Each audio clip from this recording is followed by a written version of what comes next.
There's a phrase we often hear in personal development and mindset culture that feelings aren't facts. It's one of those statements that at first glance feels empowering, like a gentle tap on the shoulder reminding you not to spiral, not to let emotions steer the wheel of your life. And in certain contexts, it holds true. Sometimes we do need to pause and assess, to take a breath before reacting, to not make long-term decisions in the heat of the moment.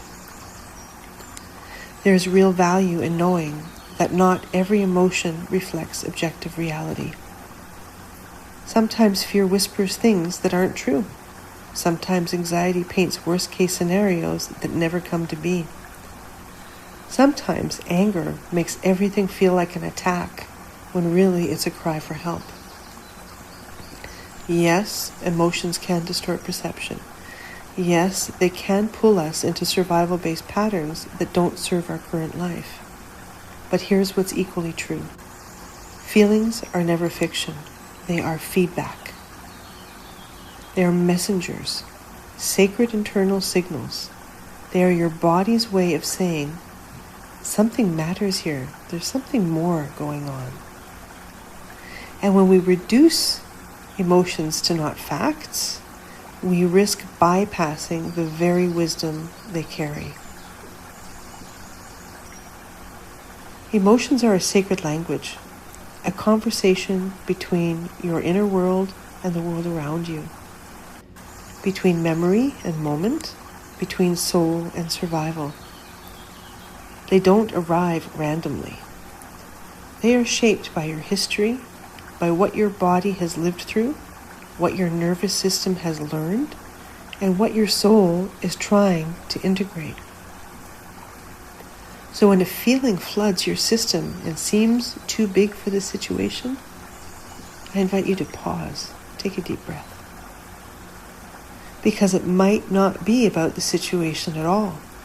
It might be about an unhealed wound, a moment from childhood that left an imprint, an unmet need that's surfacing now in the hopes that it will finally be acknowledged and loved. In this way, emotion isn't a mistake.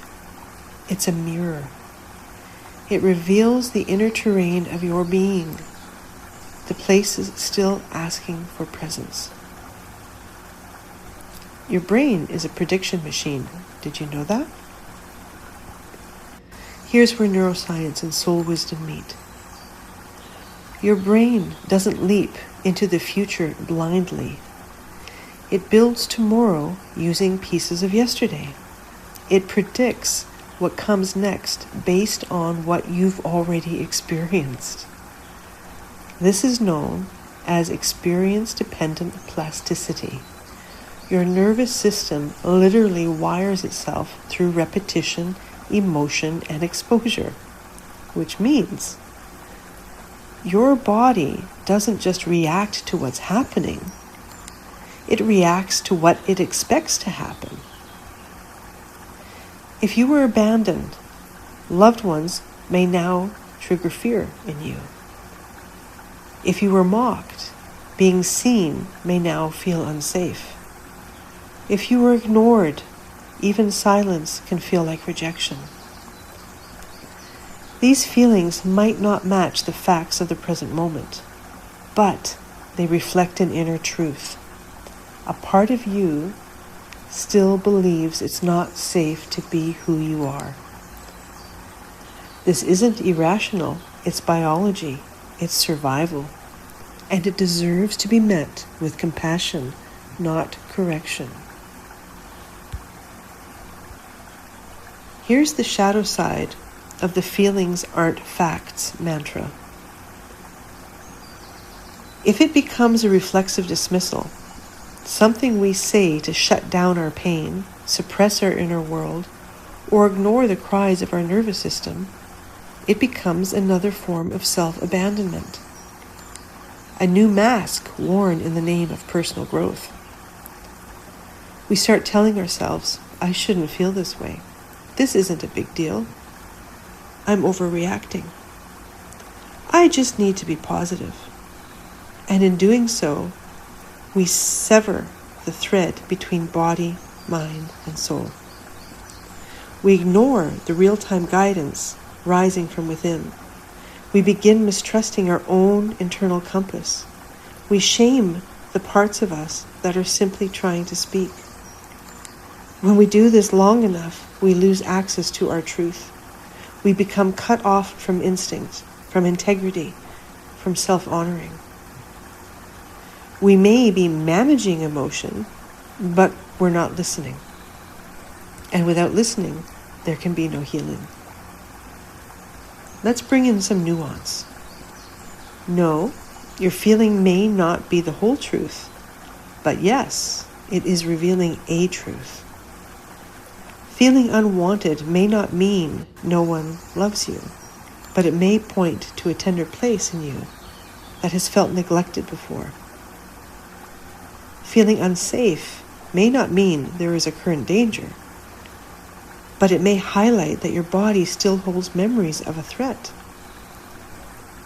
Feeling overwhelmed may not mean you're incapable, but it may show that you've been carrying too much alone for far too long. Instead of asking, is this feeling true? Try asking, what truth is this feeling pointing me toward? What part of me still believes this? What do I need to feel supported, safe, or seen in this moment? And how can I give that to myself? When we ask better questions, our emotions become doorways. They lead us back to unmet needs, to old stories that are ready to be rewritten, to a deeper relationship with our own soul. In the Hawaiian healing tradition that I've had the blessing to be trained in and initiated as a teacher and healer in, there's a beautiful principle called makia. And makia means focus. And the phrase that goes along with it is, where my attention goes, my energy flows, and that is what grows. And wherever there is stuck or chaotic emotion, there's often a place where love hasn't fully flowed. Emotions carry memory, but they also carry invitation. Anxiety invites you into presence. Anger invites you into boundary. Sadness invites you into surrender. Joy invites you into expansion. Every feeling is an opportunity to bring more love, more awareness, more embodiment to the places within us that are still healing. They're not obstacles to clarity. They are the path to clarity. So, let's be honest. Of course, sometimes feelings do lie. Sometimes they're hijacked by fear, trauma, or distorted inner narratives. Sometimes they're echoes, not evidence. But here's the key. You don't get to discern what's distorted by denying it. You discern by being with it, breathing into it, honoring its origin, and then choosing from a place of inner stability. We don't transcend our emotions by skipping over them.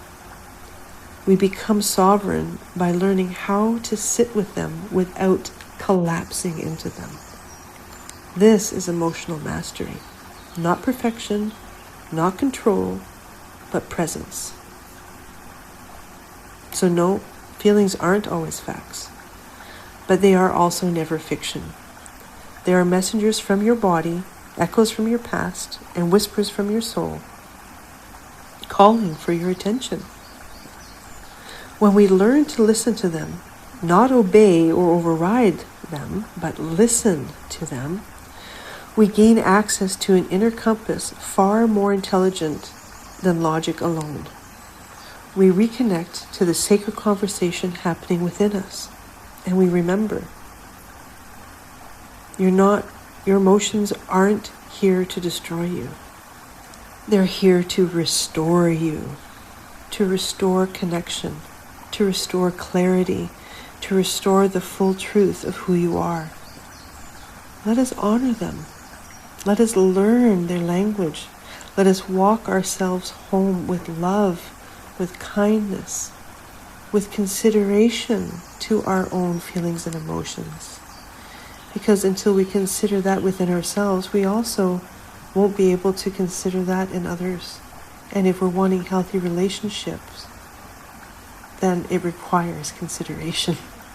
We need to learn it both ways, with ourselves and with the other. So I'd like to leave you with a few great questions of self-inquiry that I have used for years that have helped me gain clarity whenever I'm needing a little extra help to get into the nooks and crannies of what's going on inside me. Ask yourself, what emotion do I most often dismiss and mistrust?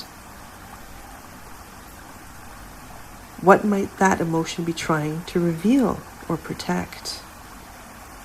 And what does it feel like when I allow space for my feelings without rushing to fix them?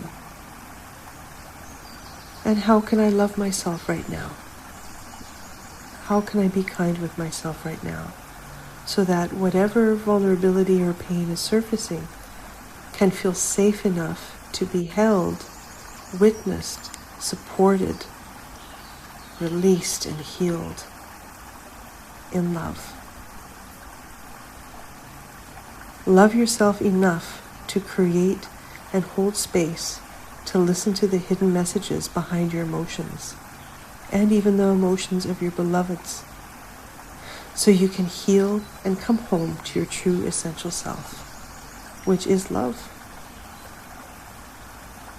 Wishing you a magnificent day, full of blessings, full of goodness, full of grace, all of which you deserve